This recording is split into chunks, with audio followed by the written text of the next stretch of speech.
mkutano in 30 minutes. Yeah? Hiyo ndio mbinu mpya. Na as a result ya mbinu hiyo tumepata kusuluhisha mambo mengi. Kwa counties ambazo tumesuru tayari tumejua shida iko kona gani. Na tumekubaliana na tutasikiza wengine hapa. Yeah? Juzi tulikuwa Migori. Wakati wa mkutano na sijaona leo OCS, ninaona OCS wenye wamekuja hapa leo ni sharp. Hakuna mchezo yenye mtu kila mtu ni macho, usingizi tu kidogo, lakini hiyo ni sawa kwa sababu watu wa security wanalala saa 8 na kuamka saa 10. Hiyo ni inaeleweka. Lakini kwa mkutano wengine tulienda juzi, kuna OCS alikuwa anakubaliana na kila kitu yenye tunasema. Nikaona kuna makosa mahali fulani. Na this may sound like a joke, but it's a serious issue. As soon as he said he's OCS ya Ndimaro, it now explained why we had problems in that area. And we have serious security problems in that area. And of course, we had to take administrative actions. The IG had to do something about it. And so, we have not come here tuongee tu na tutoke na tupige picha, tuonekane tulikuwa kama wadosi hapa. Tumekuja kazi. Yeah? Kuongea kwa hapa itatusaidia to improve services. Kuna OCSs wametuambia wako na polisi 10. Lakini 8 wamekwisha kwa changa. So imebaki yeye na constable moja. Hata akikonjeka hakuna mtu wa kumwachia responsibilities. Yeah? And we have the IG and the DIGs here has been able to listen and make recommendations and change those places wherever we go. And we are doing this so it's not going to be one-off. We are setting the base so that going forward, we live here, and I will tell you, go ye and create Jukwaa la Usalama in every administrative unit penye unasimamia. Enda ufanye hivyo, kaeni pamoja, tufanye kazi na wananchi na tusikilizane vile tutasuluhisha shida. Shida nyingi sana za upande wa usalama inatoka na kutofanya kazi pamoja. If we work together, it is sorted. Some of the problems we have do not need money. They need us to build trust na wananchi. Na wananchi wenyewe watajitokeza, watakanya watoto yao, wale majirani yao. Lakini sisi tukienda pale na tunaenda kujifungia, inakuwa problem. So some of those things we are able to solve today. And it's important. And to show you that it has not been just a talk shop, I'll tell you that through Jukwaa la Usalama, we expedited the process of village elders issues. We now have a cabinet memo. I'm just waiting to present before cabinet na tujue tunapeleka wapi kwa mambo ya village elders. To show you that it's not a mere talk shop. Tuliambiwa mambo ya promotion. Nakuja training. Promotion ya police officers. Unapata most of the police officers, mtu alikuwa anafika 50 years, is still a constable. Because of Jukwaa la Usalama, a directive was already given and it will be implemented by National Police Service to make sure that all police officers over 50 years who are constables are automatically promoted, unless you have serious disciplinary cases. All of them will be promoted. Tumesema pia ile directive ya kusema mtu ukishafika 55 years na uko police officer, unaanza kusaidiwa kutransferiwa closer home. Yeah? Kwa karibia nyumbani ndio aanze kujuana na mzee wa mitaa na chief yako na mambo ya nyumbani. Si namna hiyo. Na tulikuwa Kwale na ofisa fulani. Wakati nilifika Bungoma nikakutana yeye Bungoma tena. Akaniambia asante sana mkubwa. Ile maneno tulisema IG amesha implement. Sasa kwangu mimi natoka Mount Elgon hapa ndio nimeletwa hapa Bungoma town ndio nikue weekend naenda kusalimia village elder. Alikuwa anajenga zizi ya ng'ombe, anataka kuweka ng'ombe, ndio akiretire it is seamless. Hakuna ile ya shock kwamba suddenly amerudi kwa community. Na vile hata tulifanya hiyo, wengine wakasema tuendi, tunaambia wengine muende karibu na nyumbani, wanakataa. Wanakataa kabisa. Tukafanya utafiti tukajua kuna mambo mengine walienda kufanya wakati walienda posting penye walienda. So ukiambia wa karibu na nyumbani ni penye yako huko ndio karibu na nyumbani. Hiyo ni for him and that is implemented as such. Tukianza kwa kukuwa tuliambiwa na police officers mambo ya training. Kwamba training we are doing very badly.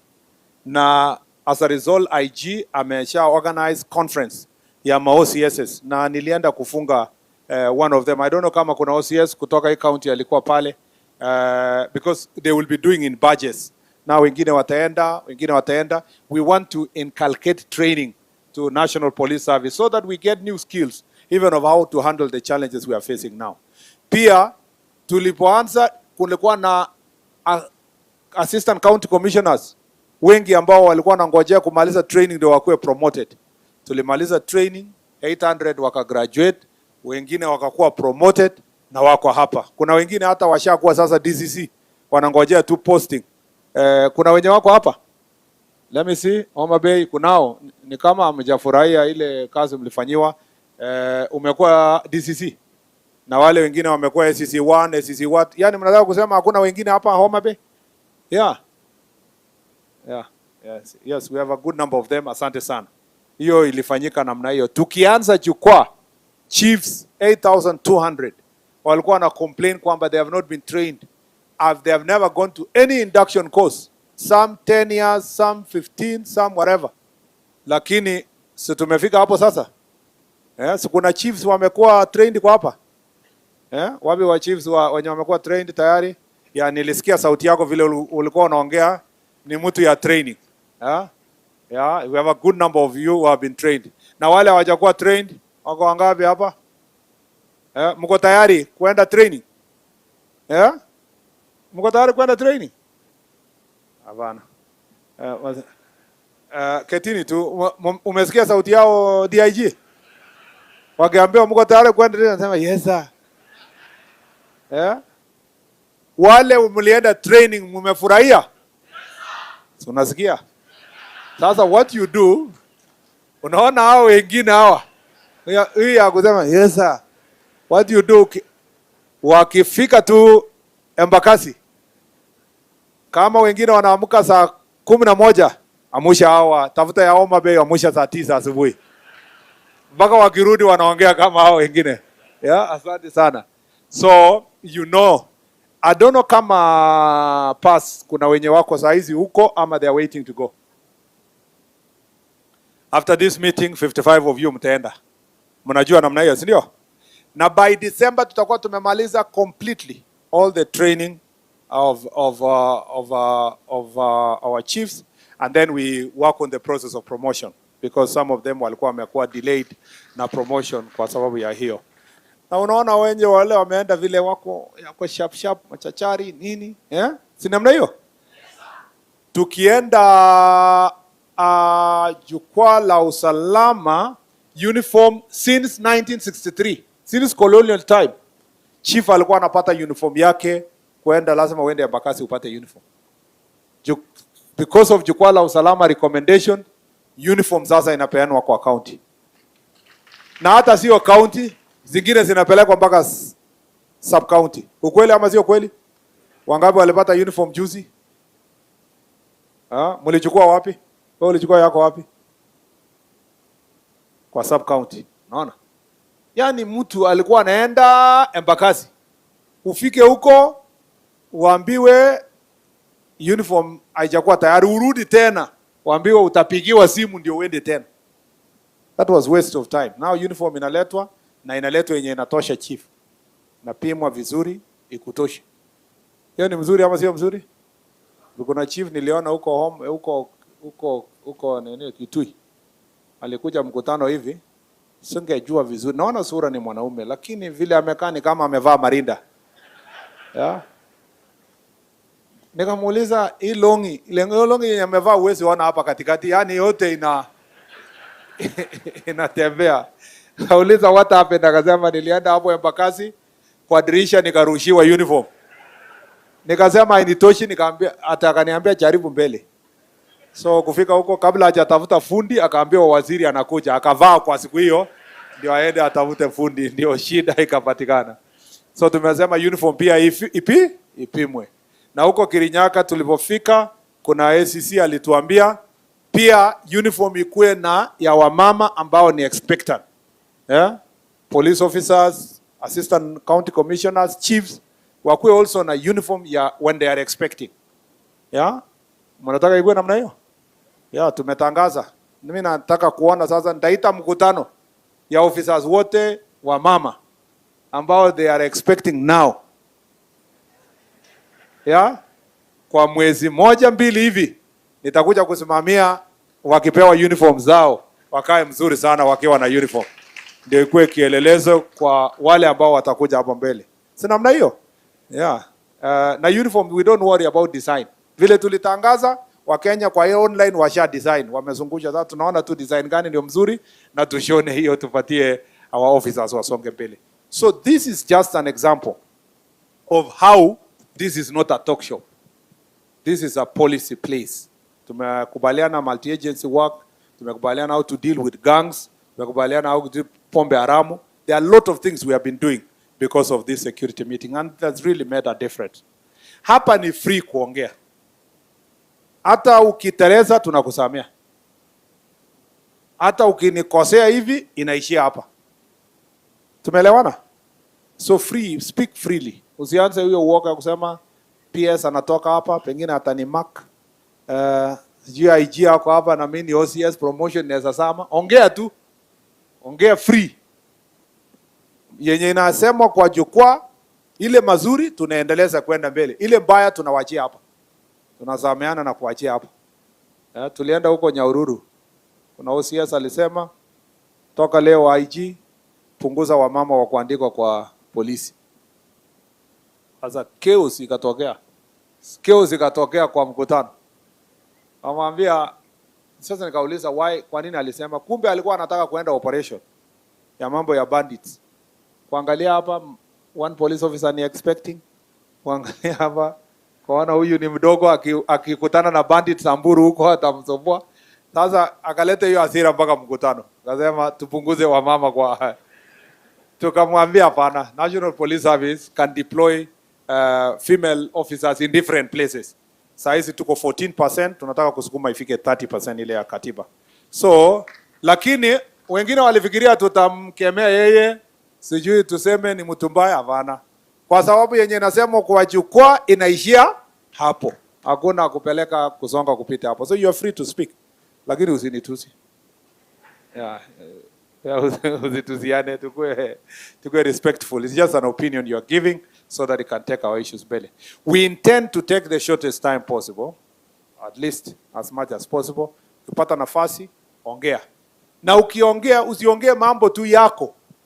Wewe ni chief unakuja hapo unasema tunataka uniform, tunataka extraneous allowance, tunataka ofisi, tunataka nini? Na usemi anything ya wananchi.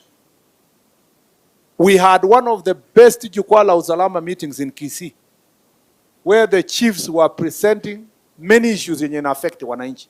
I want to see that here in Homabay and the remaining 7 counties. Tumeelewana? So kuja za chief, assistant chief, usiseme tu yako ya your own welfare. Tuongee pia yenye how do we deal with mambo ya bangi na pombe kwa our community that is becoming a problem. I want to hear from you. How do we work together to get rid of defilement? Hii cases ya defilement and gender-based violence. Watu wenye wanaumizwa kwa nyumbani, watoto wetu wanakuwa defiled, hii madisco matanga na hii mambo yote. How do we deal with them? How do we deal with gangs ambao wana terrorize wananchi? Kwa mikutano, kwa town, kwa kila mahali. Nataka tuseme suggestions. In fact, in Kisii, our biggest discussion on how do we deal with unregulated border sector, ambayo inatumiwa na watu wengine wanatumia bodaboda wachache kuperpetuate mambo ya crime. How do we make it the multi-billion economic transport sector contributing to our economy in an organized manner? Lazima tuseme mambo haya. How do we deal with our porous border? Yeah, mambo ya harassment of our fisher folks and so forth. So engage us also, give us suggestions and engage us on the challenges you are facing in implementation of this issue, so that tukitoka hapa we are more knowledgeable, we are clear in the things we are saying. Mkimaliza sasa ndio nitaongea na hawa wadosi wataongea tukifunga mkutano. Sasa mkutano ni wenu, wacha tuanze na Mungu atubariki. Makofi kwa CS. CS, I wish to take this opportunity to recognize staff from the county government of Homabay. Kindly be upstanding. Okay.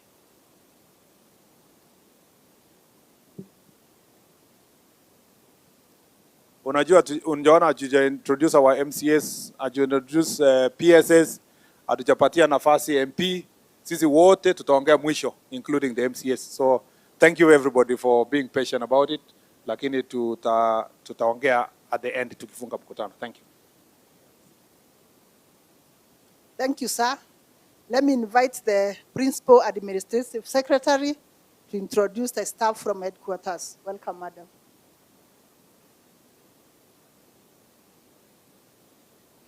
Asante sana, tumpigie makofi mkuu wa mkoa wa Nyanza.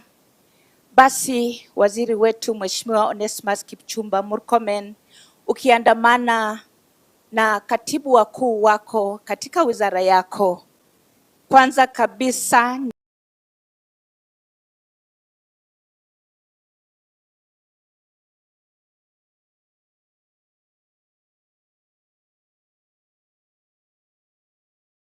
ninashukuru kwa wewe kuweza kutupatia mwelekeo wa mkutano hii, na pili, kwa niaba yako niweze kujulisha kwa Homabay wale maafisa ambao wameandamana na wewe, na kwa niaba yao niseme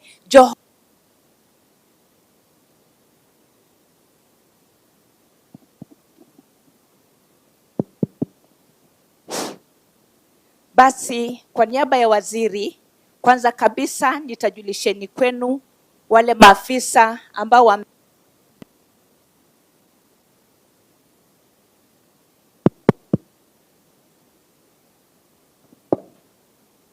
asante.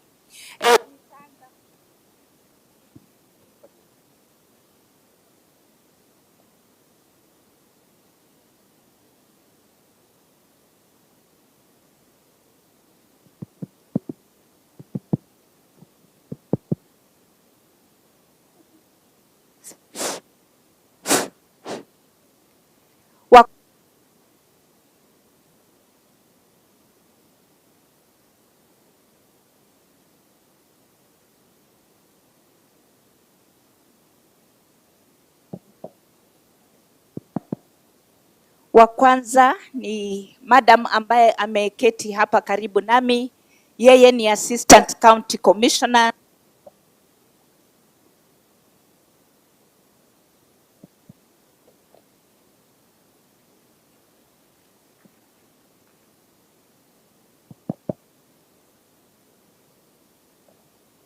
Kwa upande wangu wa kulia, wale ambao wako pale ni watu muhimu sana kwa jukwaa la usalama. Jukumu yao ni kuweza kusajili ama kuandika yale yote ambayo mtanena, na jinsi vile waziri amesema yale mtapendekeza kulingana na mwongozo wake yataweza kutekelezwa. That is the Secretariat for Jukwaa la Usalama. Nitawaomba sasa maafisa ambao tumeandamana na waziri muweze kusimama na niweze kuwajulisheni kwenu kwa Homabay. Hapa ambaye yuko hapa ni Bwana Dianga. Bwana Dianga ni msaidizi wa Commissioner General wa Prisons. Tumpigie makofi. Pale nyuma kunaye Mr. Mwangemi. Mr. Mwangemi yeye anasimamia civil registration, mambo ya births and deaths. Hapa pia muko na kijana wenu wa nyumbani anaitwa Liki ila ja Homabay, sijui ja Kisumo. Yeye ni katibu katika nakada saga. Tumpigie makofi. Pia pale nyuma ya PS wetu ni kijana wa hapa ja Homabay anaitwa Philip Okello. Yeye ni mtendaji kazi mkuu ama ule tunaita CEO wa Private Security Regulations Authority. Tumpigie makofi. Nyuma ya Philip ni Mr. Anganyo. Tumpigie makofi. Jamfangano, yeye ni mshawishi wa waziri kwa mambo ya usalama na utawala wa kitaifa. Aliye karibu na yeye pia ni Nyakisumu, anaitwa Rose Obala, lakini mama yake anatoka Rajonyo. Yeye ni katibu wa mambo ya mawasiliano katika ofisi ya waziri. Pale mbele yule ambaye anawakilisha Coast Guard ni commandant ambaye anaitwa Koech, anawakilisha ofisa mkuu wa Kenya Coast Guard. Nyuma yake ni daktari ambaye anaitwa Wanjau, yeye ni katibu, anasimamia mambo ya National Registration Bureau. Na pia kwa Homabay niko na salamu zenu ifuatavyo. Kwanza kabisa kutoka kwa katibu wetu wa utawala wa kitaifa ambaye hivi karibuni alikuwa county commissioner wenu, Bwana Moses Lilan. Pia tuko na salamu za Bwana John Otieno ambaye yeye ni mkuu wa mkoa wa North Eastern ambaye anatoka hapa Homabay. Pia tuko na Daktari Ochieng ambaye anasimamia e-Citizen, tumekuwa na yeye. Nami jina langu ni Beverly Opora, mimi ni Principal Administrative Secretary na niko na heshima kuu kufanya kazi chini ya Dr. Raymond Omollo. Basi Homabay, kwa niaba ya hao wenzangu wote, kulingana na usajili ambao ulifanywa mwaka wa 2019, ilibainiwa ya kwamba muko na idadi ya watu 1.1, lakini kusudio ni kwamba kufikia sasa muko na idadi ya 1.3. Na ili serikali kuu iweze kupeana huduma bora kwenu, tumeweza kutenga eneo ama kubuni eneo za kupeana huduma ifuatavyo. Tuko na sub-counties 11, tuko na divisheni 25, tuko na lokesheni 127 na pia tuko na sublokesheni 259. Na ili kuhakikisha kwamba tunaleta huduma ya serikali kuu karibu na nyinyi, ili kuhakikisha kwamba tunaangalia mambo ya usalama, na ili pia kutekeleza jukumu la katiba yetu ambayo inasema lazima tuhusishe wananchi na pia katika kupeana huduma, muliweza kupeana pendekezo na tukachapa katika gazeti rasmi eneo za kupeana huduma ifuatavyo. Yani kwa kimombo tunasema gazetted but not operationalized administrative units. Kwa sasa tuliweza kuchapa rasmi sub-county ya Ndiwa East na nafikiri mheshimiwa amefurahi hapa. Pia tuko na tarafa 17, ataongea mengi kuhusu welfare yenu, lakini kwa niaba ya sisi sote, waziri na katibu wetu mkuu, tunasema ni asante. But to our colleagues from the National Police Service and National Government Administration, to whom much is given, much is expected. We expect of you from the headquarters to position yourself and be the link between the government and the communities, to escalate those issues that need to be escalated, but more importantly, to make sure that the agenda of the government of the day is delivered. On behalf of my colleagues and our principal secretaries, I say, Nyasaye konye erokamano ainya. Makofi tena kwa Madam Pass. Asante sana Madam Pass. Kwa wakati huu tunaenda kuingia kwa kile kipindi ambacho waziri amesema tuongee wazi bila kuficha mambo yoyote. Sawa sawa. Na ningependa kuomba kila mtu ambaye amejulishwa kwamba ataongea aje hapa mbele, aketi kwa viti ambavyo vimewekwa hapa tafadhali. Kujeni hapa mbele upande huu. Lakini maongeo tutaanza na Assistant Chief anaitwa Malaki Otoi, Senior Assistant Chief from Rachuonyo West. Please come forward, and the rest of us who are supposed to speak, come to the front. Malaki Otoi. Mpigieni makofi akija hapa mbele.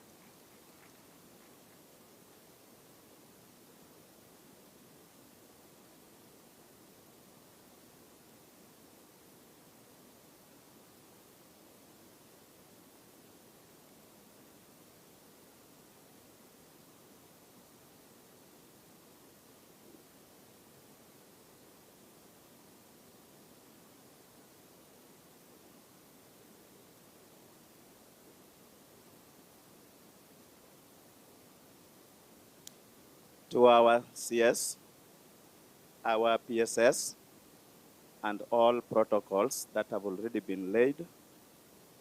Good afternoon. Yes, as mentioned, I'm called Malaki Otoi. Malaki Otoi is Assistant Chief from Karachuonyo West, an area called Kakvimu.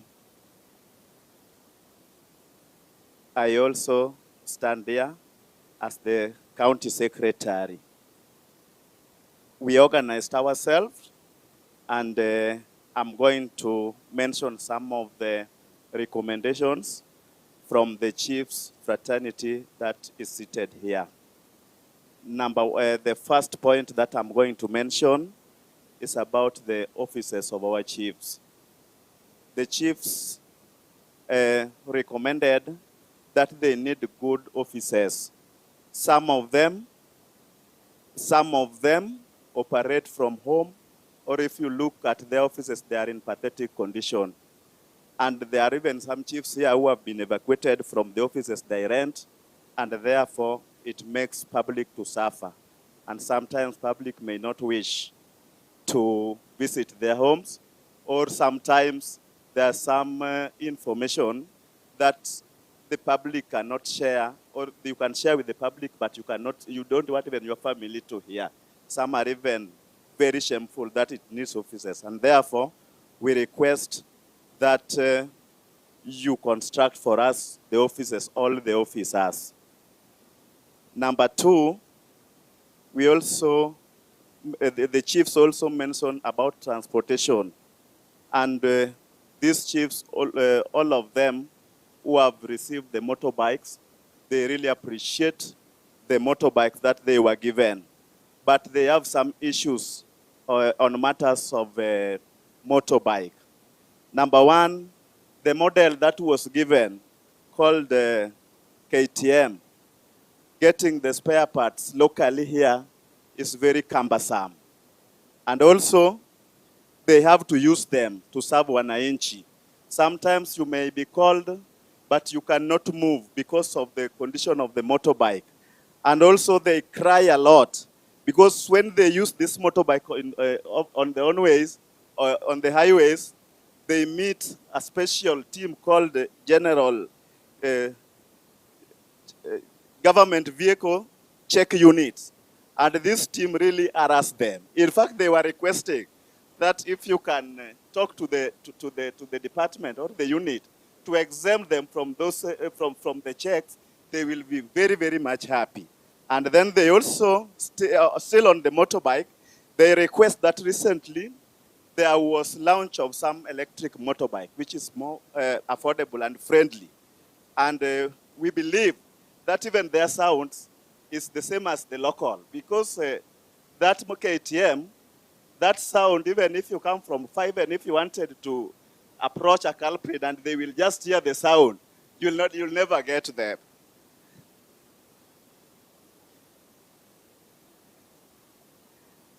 Number 3, they talk about career progression.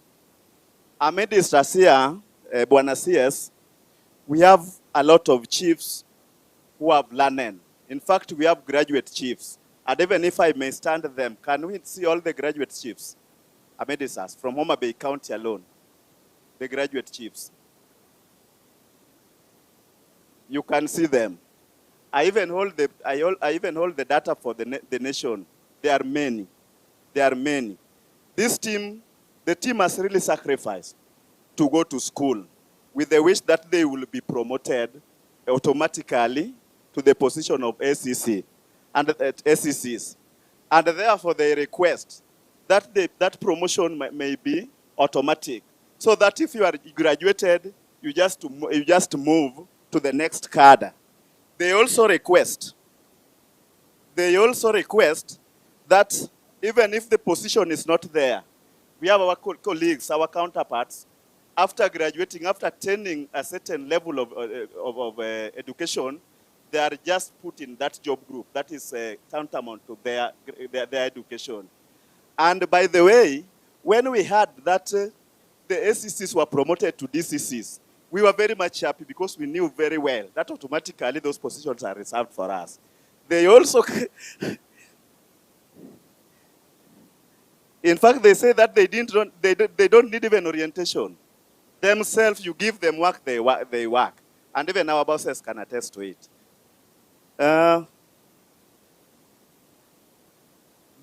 Another point, they say, okay, they were saying that when they went to school, some people, they are occupying some position that was supposed to be occupied by some people in the public. And if they are elevated, those positions will be for the benefit of the public who are still unemployed. Another point, which chiefs are talking about in that connection, they echo your office for the decree that the existing chiefs, when a vacancy occurs, then the existing assistant chief fills the vacancy. And they still insist, and they still, as they comment on that, they still recommend that the decree remain. So that somebody should not come from outside to come to be my boss. And I'm so much experienced. Right now I'm a senior chief, and somebody can come from outside to take position of chief who is not even competent. So that one is on behalf of the assistant chiefs who are here. Is that true? You can hear. So the team further request that the recruitment should be done purely on meritocracy, away from political interference, so that the service delivery can be enhanced to those who qualify and those who merit such positions. Another issue that chiefs are talking about, the team is requesting for the revision of the scheme of service for the department, for our upward mobility. They say that there is a position called principal chief and senior principal chief. And they are requesting humbly that the position of principal chief, senior principal chief, which is meant for only one in sub-county, they see it that they are wamefinywa mahali. So that somebody will reach a position of senior chief one, and then he will stagnate in that position at that level, and there is no that upward. So they request that one, we will create two positions for senior principal chiefs in the county. Second, they also request that you create a position of principal chief in the sub-county so that all those chiefs can move forwardly. The second last, they talk about officers here. The newly employed officers, most of them take too long time before they are paid. We have officers here who have taken over 1 year before they are paid without personal numbers. And therefore they are requesting, because once you are appointed a chief, easy cuts the rambe, they don't know that you've not been paid. In case of anything, they will be coming to you. And therefore they request that immediately they attain that position, please sort them out so that they can also sort the public. The last one, they say that there are some regions in this county, especially if you go to Mfangano, if you go to Rachuonyo West sub-county, the climate, the environment of the area require that the area be declared a place of hardship, and they need hardship allowance. One day you will walk there, and I thought you had come to that place. With bad roads, with a lot of things, they request that those areas be declared places of hardship. Otherwise, they say that they need some facilitation during national holiday, so that they can sort out wananchi, and they make it a real celebration the way you see in the national. Otherwise, thank you very much. Let's appreciate him. Thank you so much. Now next is Madam Benta, who is the Senior Assistant Chief from Thiwa. Bring your memorandum, please. If you have a memorandum, please. Okay, thank you. Madam Benta. Benta is not here. Alice. Okay, then come. Ningependa kuomba kwamba kama kuna jambo ambalo limeshatajwa na mwenzako, tafadhali usirudie. Tukubaliane hayo, usirudie mambo ambayo mwenzako ametaja, na si makosa kusema kwamba yale yote ambayo ulikuwa umekusudia kusema yamesemwa na mwenzako.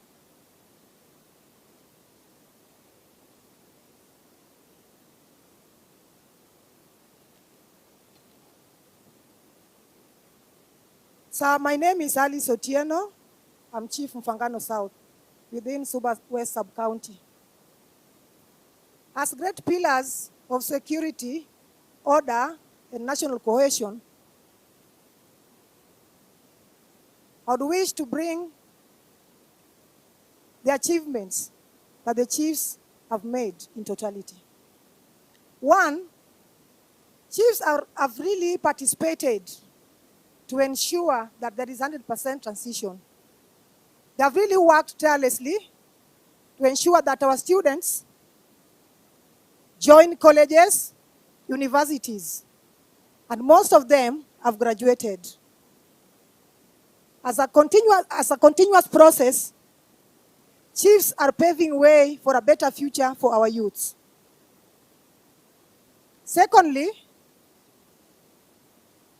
I want to talk about online fertilizer registration. Indeed, chiefs have done a good role. They didn't languish in their work.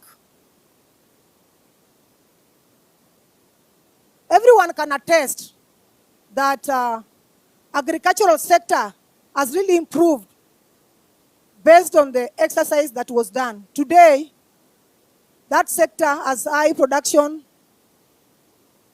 of its products.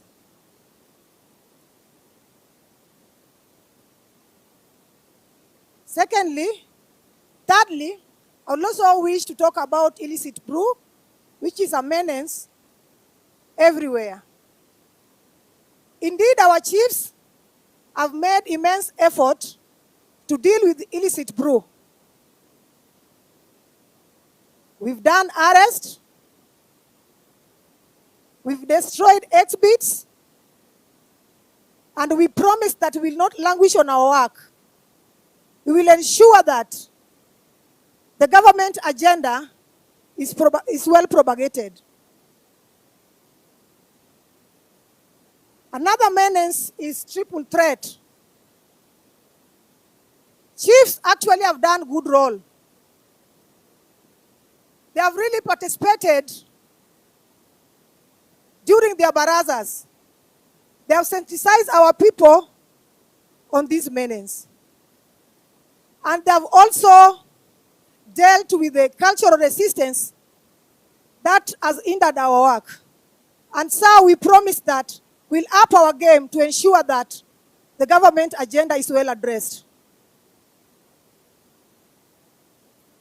Last and not least, I would also want to talk about law and order. Actually, we are the propagators and the implementers of law and order. We'll always up our games and be up to the standards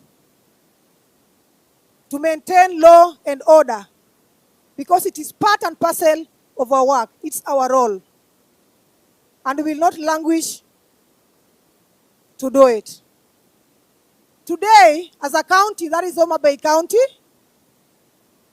we are really enjoying peace and tranquility in this county, which has attracted many investors.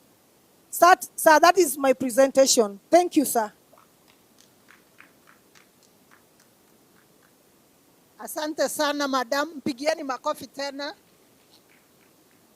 Anayefuata sasa ni Chief Robert Lango, Chief, Senior Chief Arujo Location. Robert Lango, mpigieni makofi akija hapa mbele. Alafu atafuatwa na Kennedy Okoko.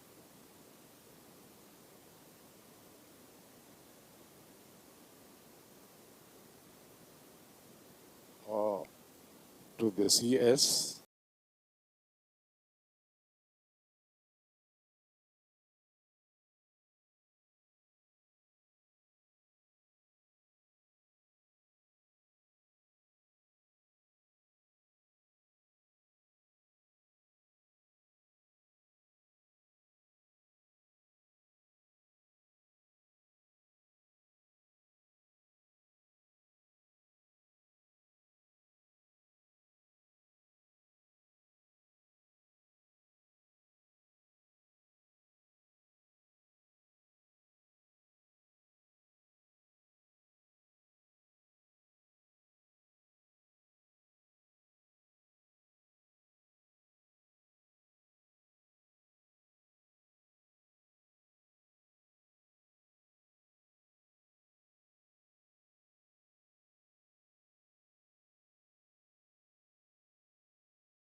and all the protocol, sub-location level. We'll really appreciate if every person here has that office. Some of us are still paying rent. Yes, the assessment of the new administrative units in this country is a welcome idea. This enhanced efficiency and effective of service delivery to the public, as well as creation of employment opportunity to our people. So this is a very serious problem. Like my location, original location, is a location with a population of over 30,000 people. But at the moment, I'm only one chief and one assistant chief. So just see the magnitude. It's a location. Now, I think, due to what you have done, it's now a division. So we are just asking that they be operationalized so that we can get the services closer to our people. The idea of devolving uniform to the county was well researched. The officers were finding it difficult to travel to Nairobi in search of wares. We are sure that for henceforth, all the officers will be as smart as our president, whom we represent at the grassroots. See, our president is a very smart man. So if you present him and we are ugly, or we are not smart, it will not act well. There's some development in the county we have witnessed in the last 3 years, not even 3 years, the last 1 year, since the government assumed the office, is invaluable. We are very proud of the structural improvement like roads, Homabay Pier, Face Market, Tombo University, and others. This has made us proud as we move around in the county. We appreciate you, and the town has really changed face. The people who died long, if they can come now, they will not know that this is Homabay. We appreciate you for that. So with that, we have to say that in Homabay, this one I never had it in the program, but I've just put it across. The police at Homabay will lack a good vehicle. The OCS has got no vehicle and it makes movement very difficult. We request that the OCS be facilitated with a vehicle. Another thing which I wanted just to add is reward to our strong people, the people who have shown bravery, like my assistant chief, Jackson Uhuru. Just stand up where you are. The person lost a hand because of fight for illicit proof. These are such people should be rewarded. There's another person, a ranger called Okoth Alfred, the person who retrieved a child from a crocodile and Bewa. These people should be rewarded. That's when we'll be happy and see that. Otherwise, I'm very happy. You are welcome in Homabay. Thank you, and may God bless you. Otherwise, I have a memorandum for the chiefs. All those chiefs who are talking here, we sat and made a memorandum. And we made them in 4 copies. One was for the CS, the PS, the senior, the deputy administrative officer, and one for the secretary of national administration. So we have them here and we present them. Even the ones coming there, all of them are covered here. Otherwise, thank you and may God bless you. Asante sana, mpigieni makofi. Mpigieni makofi vizuri. Next, Mr. Okoko, please.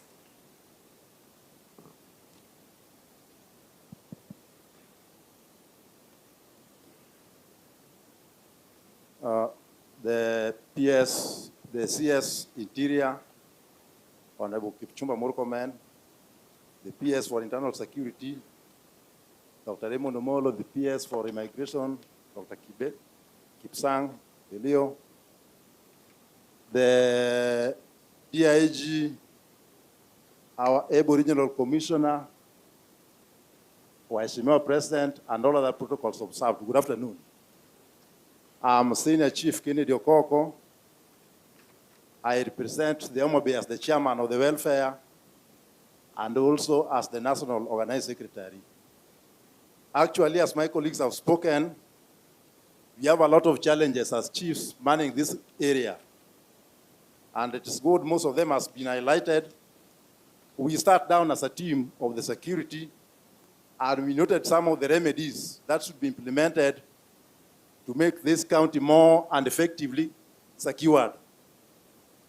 Some of the few things that we noted, actually, is the deployment of security officers along the lake. Homabay is a border county. We border Uganda and Tanzania in the lake. And as we sit here, Bwana Waziri, I wish to tell you that some of our people, some of the fishermen in the lake are still eating raw meat, raw fish in the hands of the Uganda and Tanzania security forces. And it's a humble request that as you go back to the Rambe House and discuss Mambo security, you think of Lake Victoria. This is the source of economic activity in this area that if not well guarded, then our people will be suffering a lot. We make a request that as you will be moving back to the Rambe House and to the cabinet meeting, you put it as a priority.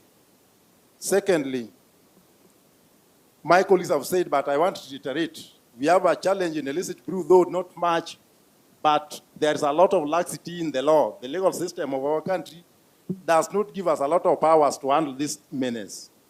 So we request that as you will be doing your routine survey about the security situation in this country, you remember the issue of illicit brew. We cannot fight it effectively when our hands are tied.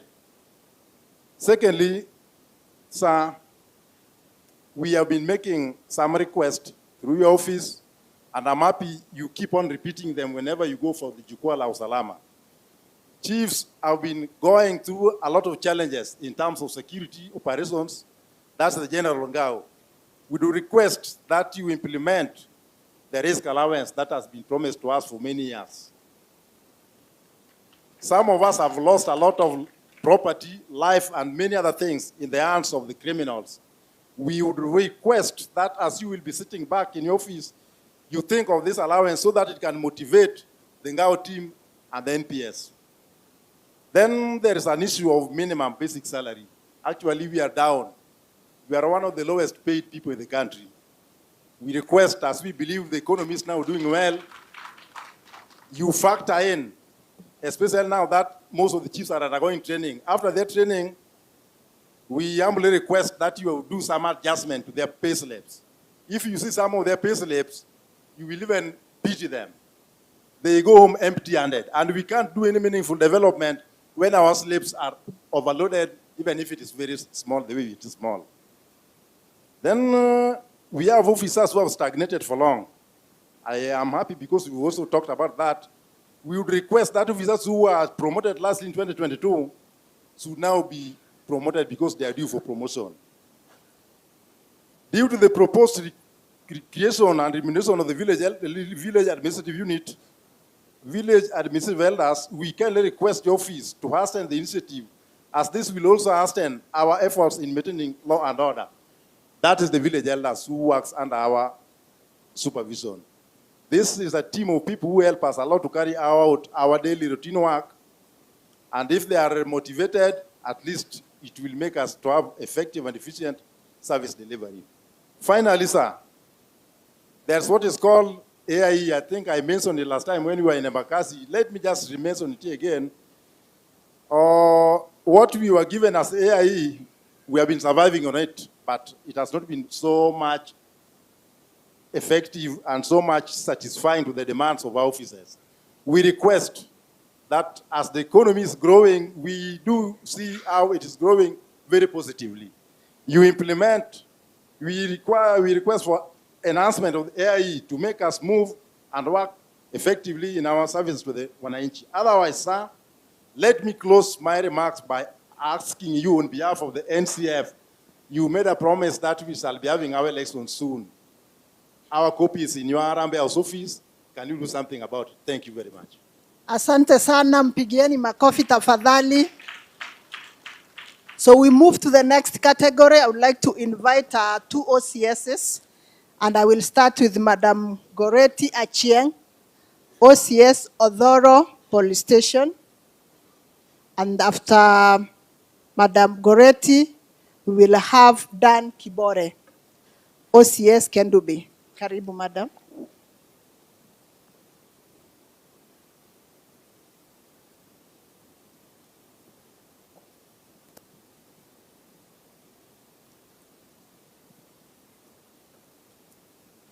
Yes, Ministry of Interior and National Government Administration, the PS, Raymond Omollo, to the PS Information and System Services. Oh, yes. Just hold on kidogo tu. Is there any other chief or assistant chief who has a burning issue? Ile haijasemwa. And it will be just on point. Give her the mic, give it to him. There are two, yeye na manyako nje huko. Bio, mwenye umeinua mkono nimekurecognize mama hapo tu, kwa hapo. Just have a seat kidogo, yes. Somewhere hapa. Proceed. Thank you, sir. To our CS and all protocol observed, I'm Senior Chief Elias Odhiambo, a chief from Kanyaluo West location in Kanyaluo Division in Rachuonyo North Sub-County. Sir, I just want to talk on behalf of the Wananchi of Rachuonyo. Number one, we have so many units which have been operationalized, but they have not been given codes. So this is an issue. Especially when our children were applying for help, you see, if you search for your location, you are given another location, just the former location. So that is an issue in all our areas. Number two, sir, Rachuonyo, we have 4 sub-county right now, and we have 1 land registry in Kosele, that is Rachuonyo South. Other sub-counties are going to Kosele to look for land services. So if something can be done so that we get land registers in all the 4 sub-counties. Sir, in matters of civil registration, I'm happy because we have civil register here from the national office. People from Rachuonyo West sub-county go to Kosele and they pass through Rachuonyo North sub-county. They use 500 shillings going and 500 shillings coming back.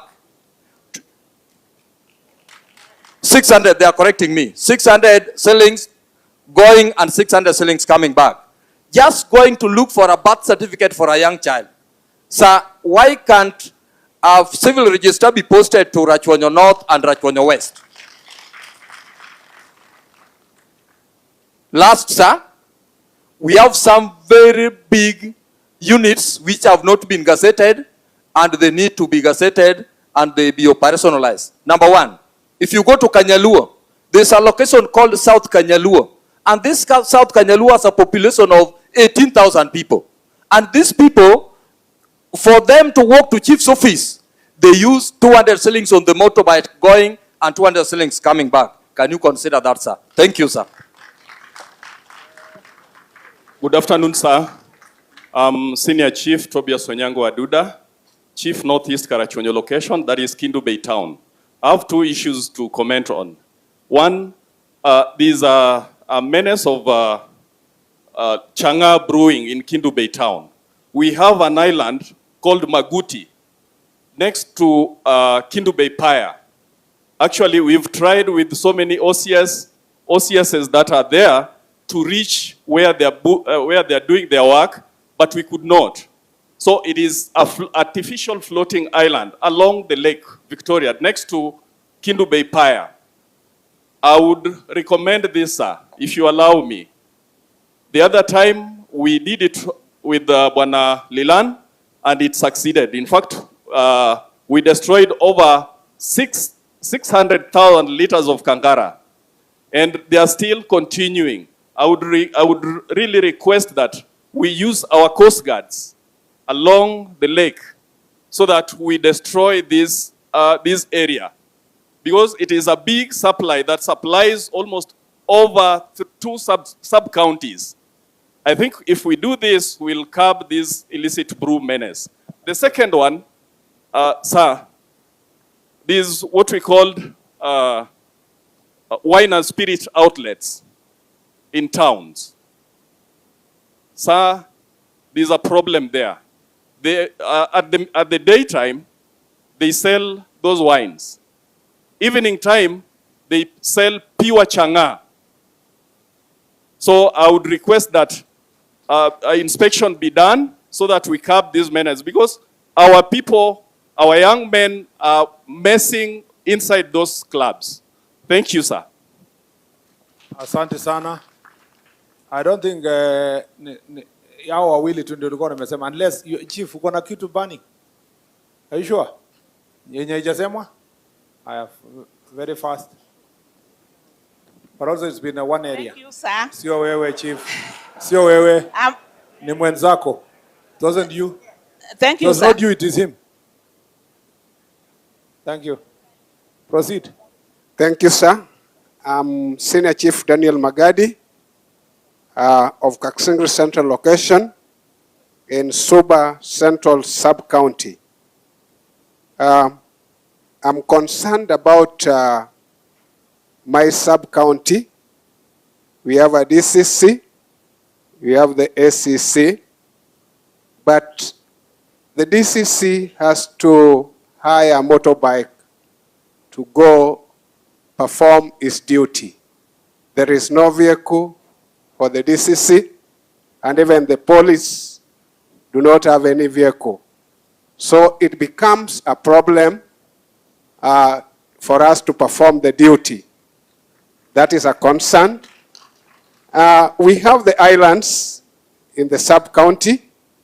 I think we need a patrol boat that could help the officers to do their work in those areas. Lastly, if I may talk about, we need a rescue center for defilement cases and such like, whereby we can help those who have such problems to be kept in those places before we continue with their cases. And last but not least, I would request that when licenses are given to bar owners and nightclub, then it should be done in the right way, because some are not nightclubs, they are makeshift, and the music played there affects the old town and the old population. So under this licensing, it should be relooked into, so that even the chiefs should also be part of this one, so that we do it in the right way. Otherwise, thank you, sir. Who is your county, sub-county commissioner? DCC, Deputy County Commissioner. Yeah. Have you dealt with that issue in the one for licensing in your sub-county security team? Because you know that's your responsibility to make recommendation on the licensing.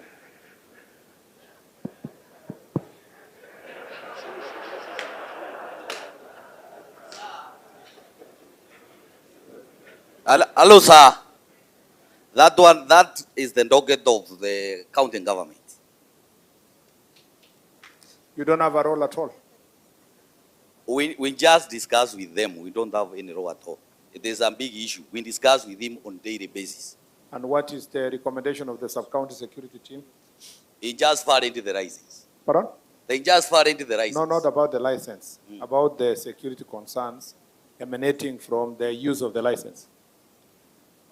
In most cases, our town grows down early. Pardon? It grows down early.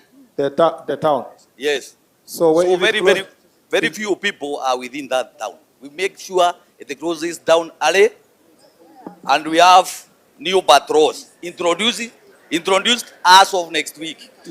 Bwana DCC, did you understand my question? Did you understand my question? Come again? Did you understand my question? Yes, sir. So how you are giving me an answer that has no relationship to what the chief has said? The chief is complaining of noise. Yes. You are saying the chief, the town closes early. How is that an answer? It can't be the answer. That's not the answer to the nuisance. We are, sir. Were you following fast the proceedings? Sir? Were you following the proceedings? Yes, sir. Yes. Then respond to me. What has the sub-county security done? We have introduced patrols in the town, and we had a meeting on Monday over the same. The team is going around the town, checking on those outrages. So, Who is the OCS of that area? Who's the OCS of that particular referred area? The chief? we share officers. Pardon? It is a new sub-county. We have no OCS. I have just... There is no place that is not covered by some OCS. Who is the OCS? We don't have an OCS. It There is is no, super central, there is super no south. place in Kenya that is not covered by an OCS. Yeah?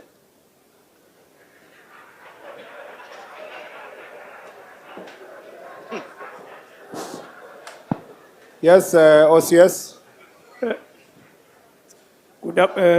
Good afternoon, sir. Afternoon. I'd like to respond on the matter of issue of licenses and generally the nuisance in what was the center called? Chief? Sindo. Okay, here proceed. Sir, the licenses of maybe bus, there it is actually issued by the county government. And at the Sindo, we have a Kinga police post whereby actually they normally do patrols. And we have actually not received any case of maybe noises in that particular area. And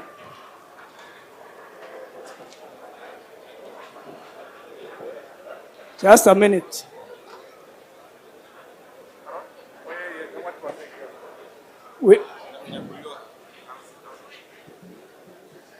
Sir, we have not received You've not received official complaint. Yeah, official complaints from the public. Okay. Yes, sir. Okay, thanks. And the licenses is issued by the county government. I know that. Thank you, for sir. sure. I know that.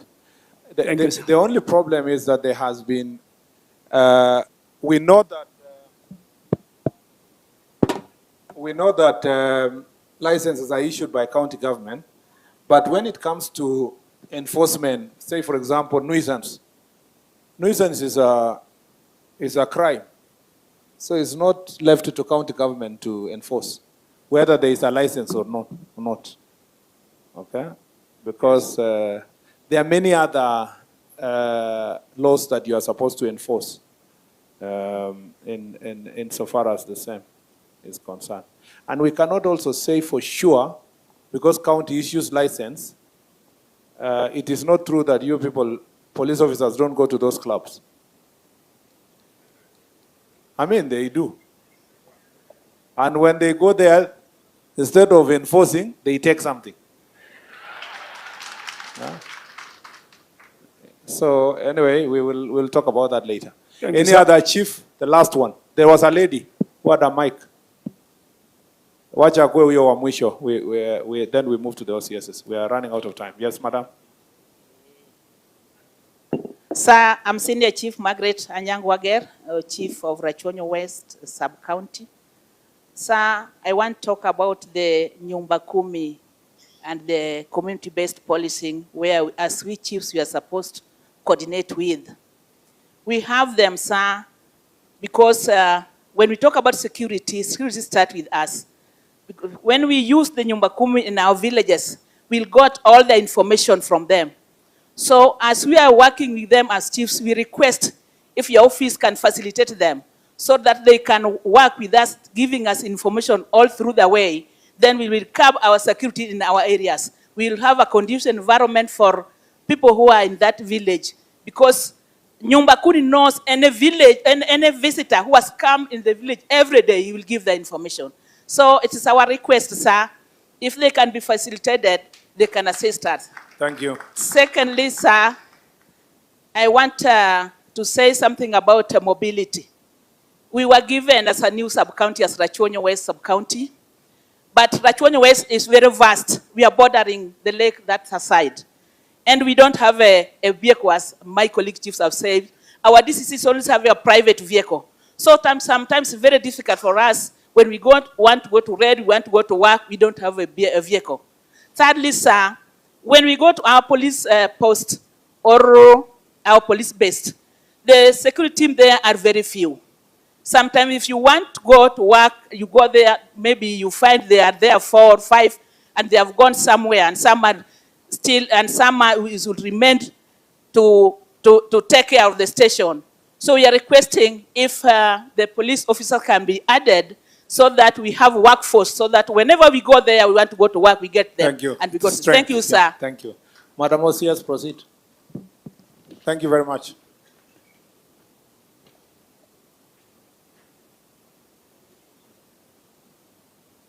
Yes, thank you, sir. To the CS for Interior National Government Administration.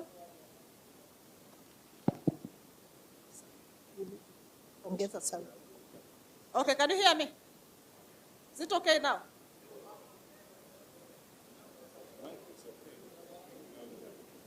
Hello.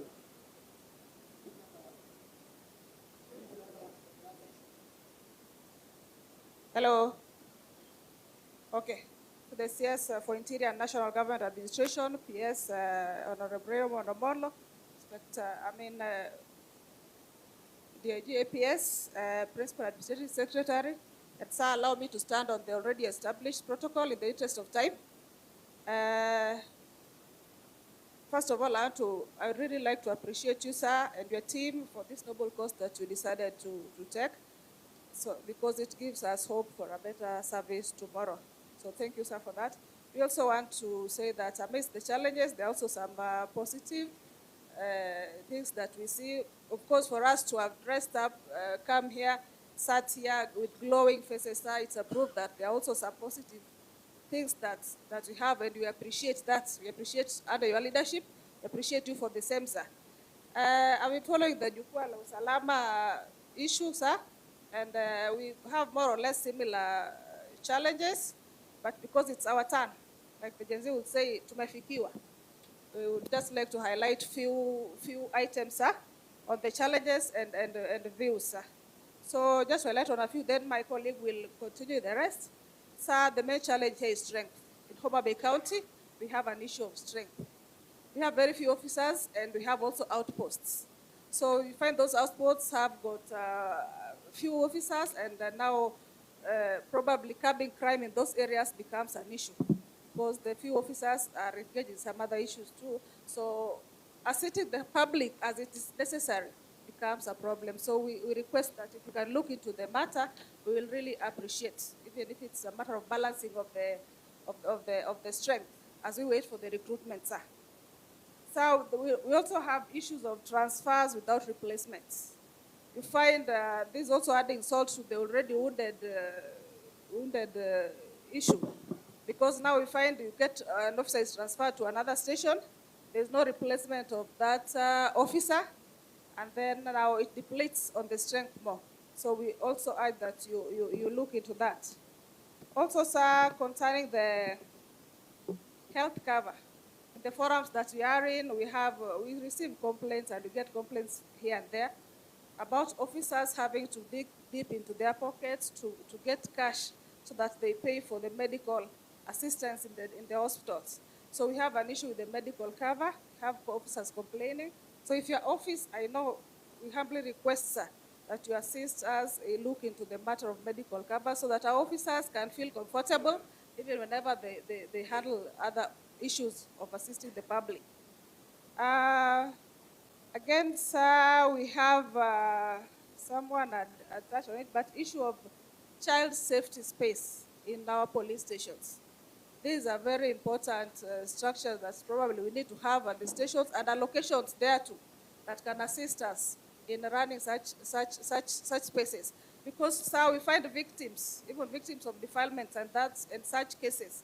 We have them in the stations. We have nowhere to place them. We have to place them in the cells, but they are not prisoners. They are not accused persons. But we have to place them in the cell for safe custody.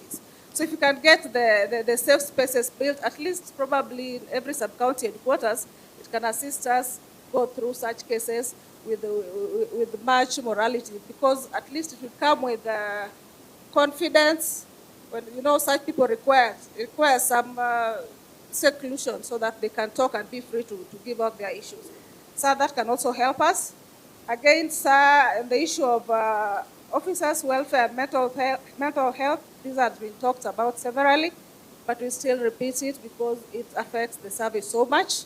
These officers, their mental health should be of essence, and we urge the officer, if we can have the counseling devolved even to the county headquarters, it can assist, help in counseling these officers. Because we find most of the times, even when we go, or when we take these officers for the rehabilitations, when they come back, it gets even worse. I don't know why. Maybe it's because of the same environment that they are brought back to. I really don't understand, because when they come back from rehabilitation, it always gets worse. So probably you can consider changing the environment after rehabilitation and such issues, so that we look into the mental health of our officers too, because we need them too in the service. And in connection with that, sir, we have also officers with disabilities. Those who probably got disabled while in the service, probably in the line of duty.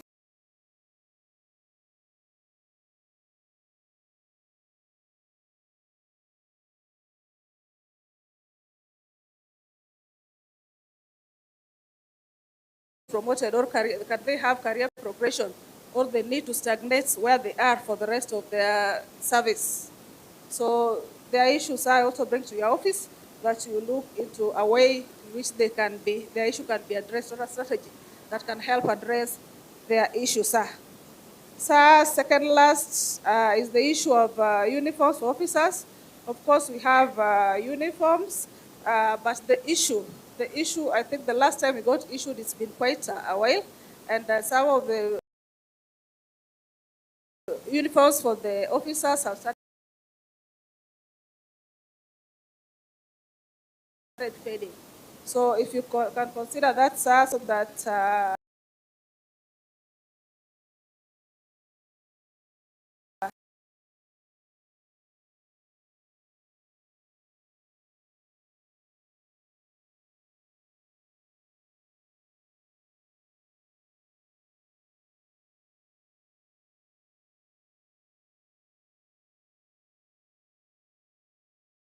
can come frequently, so that we maintain the image of the service, sir.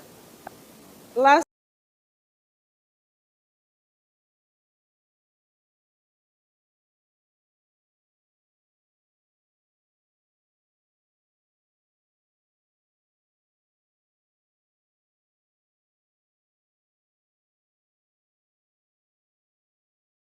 of course, you have to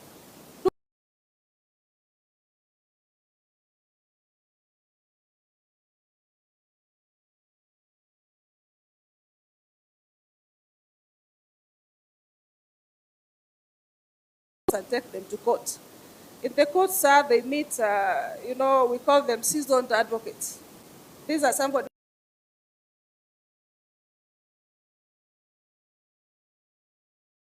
department for a week or two.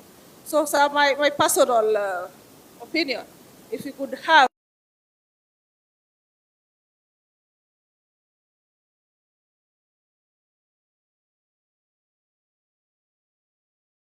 when they come out, they are going to handle investigations purely.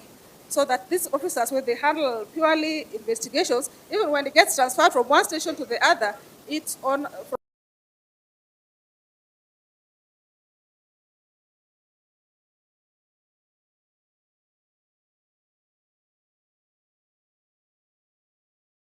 the investigators in court, so that we handle some of the issues arising. Otherwise, thank you, sir. My colleague will address the rest. Thank you, sir. Thank you.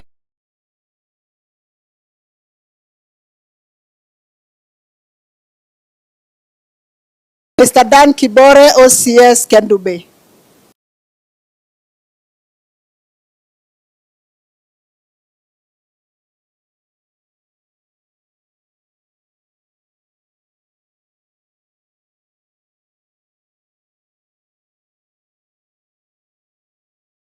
the Honorable CS for Interior and National Administration.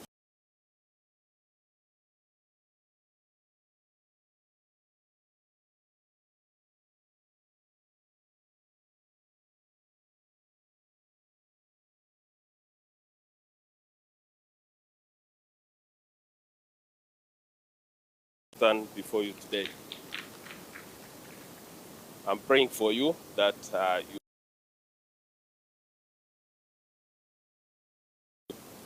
Now, sir, first and foremost, allow me to welcome you, the commanders. Homabay will say it's a county of endless potential. So I'll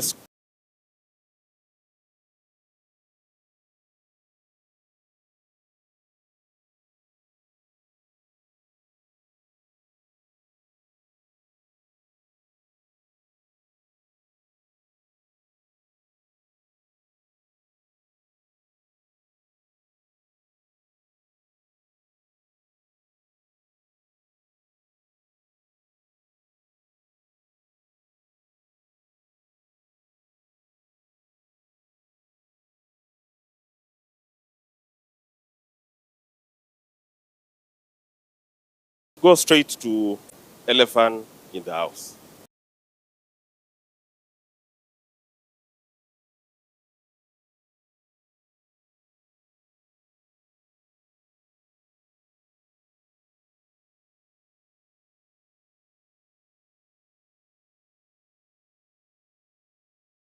My station in Kendu Bay. By date 18 of every month, I'm already through with the fuel allocation of the month. So it has upon me to ask the OCPD to assist me here and there, and it becomes a problem. We fuel. Sometimes, like hours in Kendu Bay, we are forced to ferry prisoners for 5 times a week to the court and back. Sir, the other thing is on issue of logistics is we need a speed leg. In support of my chief who just mentioned about the highlands, there is a time I went private means, private boats, and we nearly lost an officer because that place where the highlands are actually deep. I'm told, but I could not even touch down. And you know, we are not good swimmers from the other side.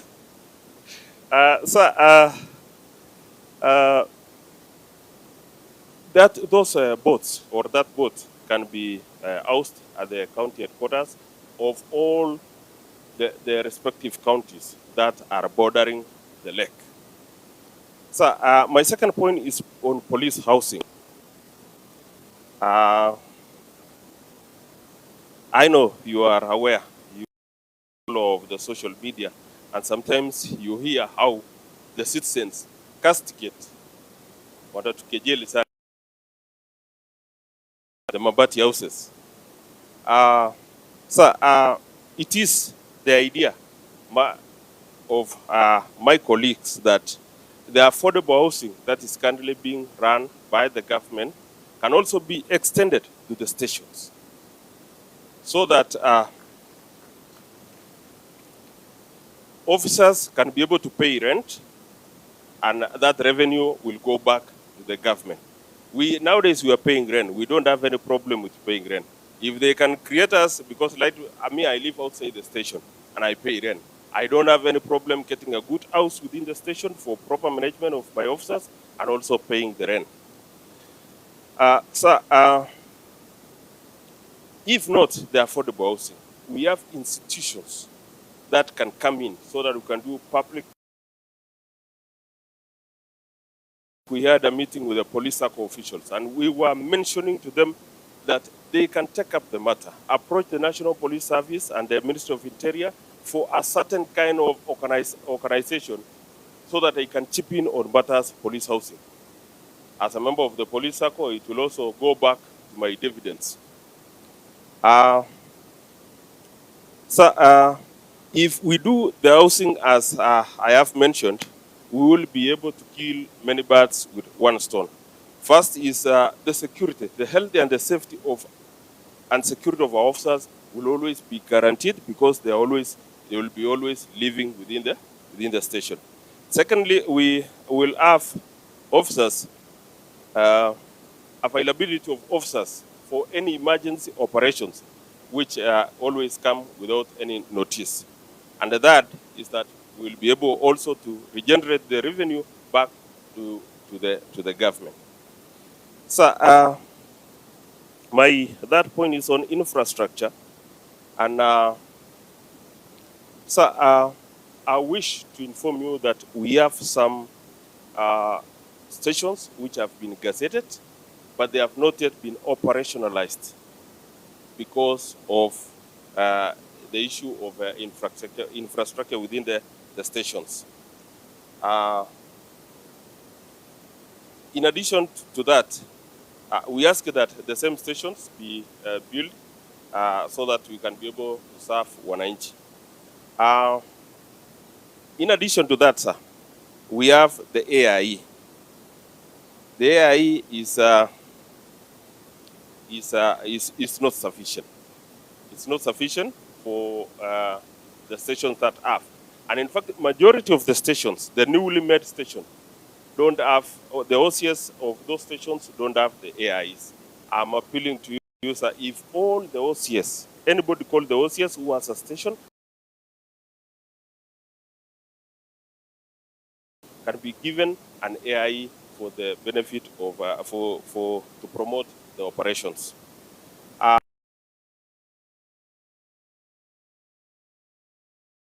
Under three units. That's the food and ration, security operation. There is one which I have forgotten. But they forgot one of the most important, that is for the development. In order to repair even a toilet, to do some kind of painting. So I'm asking, sir, within either the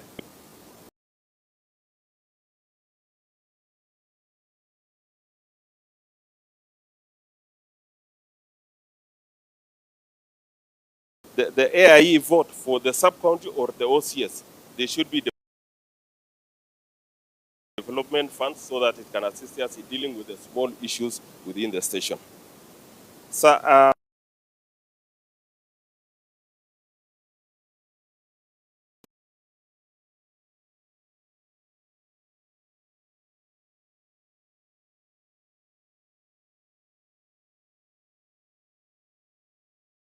in the National Police Service, so that somebody knows maybe where is he supposed to be, and if that time comes, why has he not attained the position that he's supposed to be? So that I'm appealing, or we are appealing, that there are some deserving officers who have performed heroic acts also to be recognized, and that will also boost their hard work. So we have the issue of ICT. Currently, a digitalization program that is on, and we really appreciate. It is a step in the right direction. We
PDs to have their own meeting, arrange for the so-called PTC, as it used to called be by that time, Provincial Training Centers.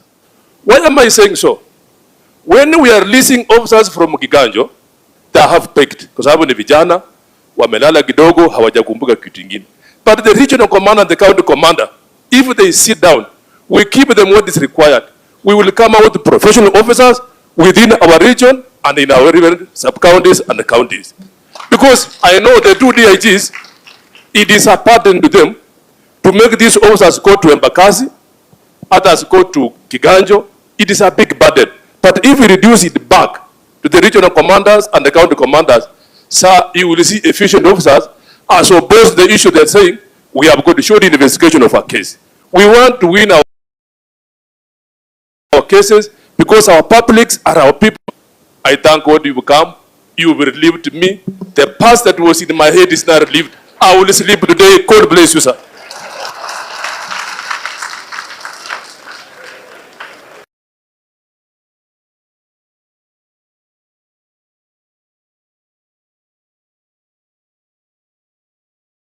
If I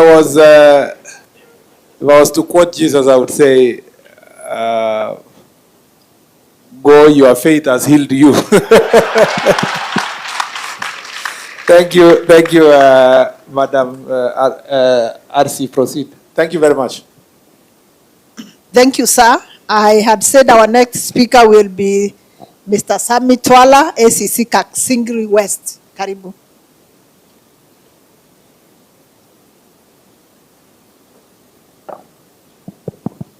Okay, our CS, Ministry of Interior and National Administration, our two PSS from the ministry. Let me ride on the already established protocol. Good afternoon. My name is Sami Twala, ACC for Kaksingiri Division in Tuba Central. I'm speaking on behalf of ACCs, and we want to be very brief because most of the issues have been aired by the chiefs and it cut across. So point number one, I just want to echo what the Assistant Chief said on the issue of national celebration days. We as the ACCs, we have the responsibility of reading the President's speech in every division. Now that we don't have the fund for that celebration, we are having a challenge of bringing people to attend those celebrations. And even giving the children who are coming to perform, the school children, even the water to entertain. So I want you, the CS, to consider that and release the fund 2 weeks before the celebration so that we can do the purchase and the procurement side which is required. Another issue on illicit brew fights, we still have the issue with the courts. The fine that the courts are giving these brewers and sellers is very lenient. In cases of the areas like Homabay, where we have people to an extent of creating a floating island for as a brewing den, those people should be fined $1 million and 10 years in prison because they are killing our people. So I want you, the CS, to consider talking with the Attorney General so that these people should be fined good money. They are very well organized. They even have their Jukwaa Changa, where they raise their money so that when we arrest them, they will just give fines. They pay very, very well. So consider that one. Another issue on the issue of the promotion, ACCs, all the ACCs, all the way from 2015, 2016, going back, they are promoted. They have no issue with promotion. But we, the cadre 2021, 2022, we are still remaining. We have now 4 years. This is the 5th year in service. We are due for promotion to job group L. Kindly consider us for that promotion. The issue of AIA, our colleagues have already talked about it. I don't want to talk about increasing or reducing, but even timely reimbursement of those money, of the release of that money.